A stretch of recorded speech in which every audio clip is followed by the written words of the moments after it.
The dangers of installing wood roofing shingles on your roof. The biggest danger is that it's a fire hazard. I shouldn't even need to go any further, but I will.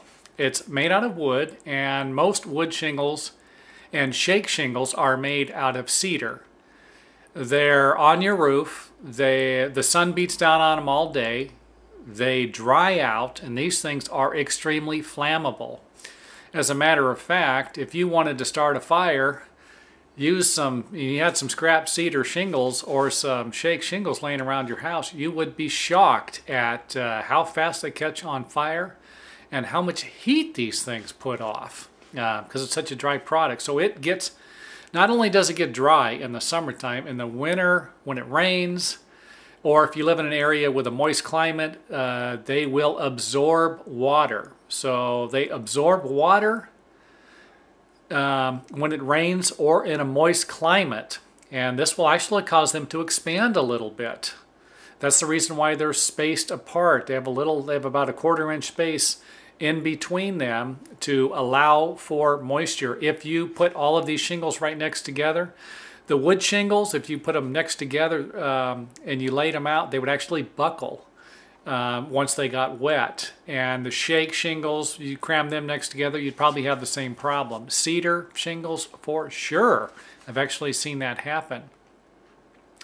But the biggest problem with wood shingles is that they are a fire hazard. So be aware of that. I would imagine I've seen these shake roofs last about 50 years. Shocking. I would imagine most of them last about 30 years.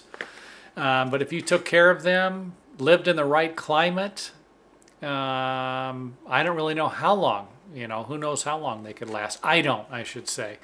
This video is about them being a fire hazard, and I don't recommend using them on your house. Now, with that recommendation, some cities and counties don't even let you put them on your roof. Now, they do make a fire retardant shingle. Now, these fire retardant shingles, I had to put them on a couple of room additions I did to match the shake shingles. I figured that fire retardant meant that they wouldn't catch on fire.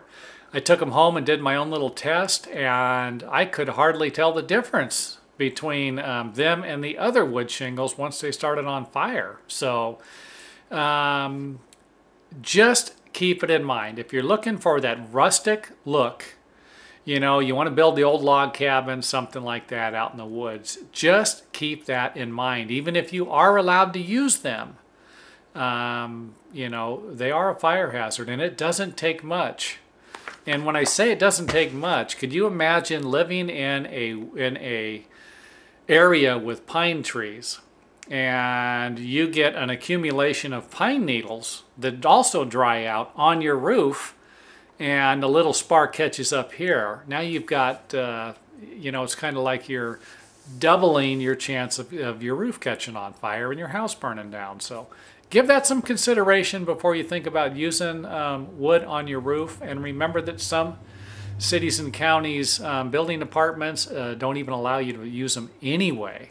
So, and be careful using them on the outside of your building too, because your city and county might not allow them either. I mean, the worst thing I can imagine happening is you put them on your house, you don't know any better, you didn't watch this video, and the city comes out and they say, well, you got to tear all that stuff down. The city doesn't care how much it cost you to tear that stuff off. They just don't want it on there, some cities. So this is some valuable advice. Pass this on to your friends, anybody that you know of who's thinking about installing wood shingles or shake shingles on their roof or as siding. Pass this video on to them. It could change their mind.